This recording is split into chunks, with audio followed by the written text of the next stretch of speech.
അപ്പോൾ ബെന്നി, തനിക്ക് ധൈര്യമുണ്ടോ 2020-യുടെ 1 രൂപയുടെ അഴിമതി കണ്ടുപിടിക്കാൻ? ഈ കഴിഞ്ഞ ദിവസം ബെന്നി ബെഹനാൻ്റെ ഒരു വാർത്താ സമ്മേളനം കണ്ടു. ഇയാളെ സാധാരണ ഈ തെരഞ്ഞെടുപ്പ് വരുമ്പോൾ മാത്രമാണ് ജനങ്ങൾ കാണാറുള്ളൂ. 2019 കണ്ടതിന് ശേഷം പിന്നെ 5 വർഷം കഴിഞ്ഞ് 2024 പ്രത്യക്ഷപ്പെട്ടത്.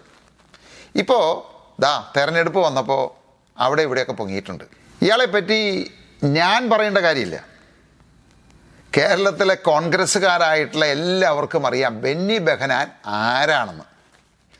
ഇയാൾ ഈ പാർട്ടിയെ എത്രമാത്രം ദ്രോഹിച്ചു, നശിപ്പിച്ചു എന്നുള്ളത് ഏതൊരു കോൺഗ്രസ്സുകാരനോട് ചോദിച്ചാലും മനസ്സിലാവും. കിഴക്കമ്പലത്ത് കോൺഗ്രസ്സിന് കഴിഞ്ഞ 10 വർഷമായിട്ട് ഒരു മെമ്പർ പോലുമില്ല. ഇയാൾ ഒറ്റ ഒരുത്തന അതിന് ഉത്തരവാദി. എറണാകുളം ജില്ലയിൽ കോൺഗ്രസ്സിനെ നശിപ്പിച്ചത് ഇയാൾ ഒരുത്തന. ഇതൊക്കെ പോട്ടെ, ഇയാളുടെ നേതാവ് ഉമ്മൻചാണ്ടി സാറിൻ്റെ ഏറ്റവും അടുത്ത ശിഷ്യനാണ് ബെന്നി ബെഹനാൻ. ഈ ഗ്രൂപ്പ് ഉണ്ടാക്കി കളിച്ചതുമെല്ലാം അതിന് നേതൃത്വം കൊടുത്തതെല്ലാം ഇയാളാണ്. ആ ഉമ്മൻചാണ്ടി സാറിന് ക്യാൻസർ വന്ന് ചികിത്സയ്ക്കായിട്ട് ജർമ്മനി പോവുക.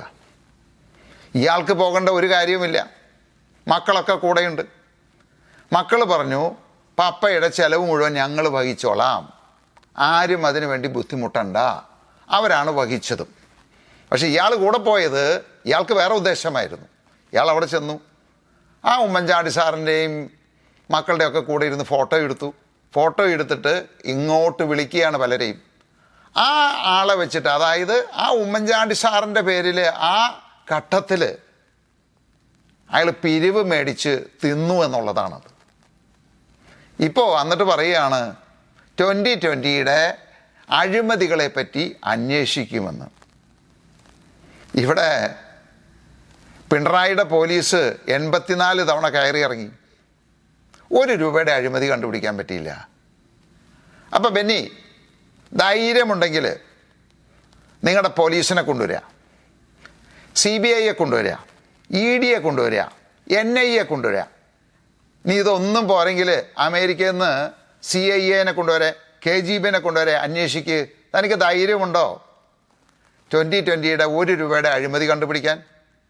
അന്ന് ഞാൻ ഈ പാർട്ടി ഇവിടെ അവസാനിപ്പിച്ചത് നിർത്തിവെക്കാം.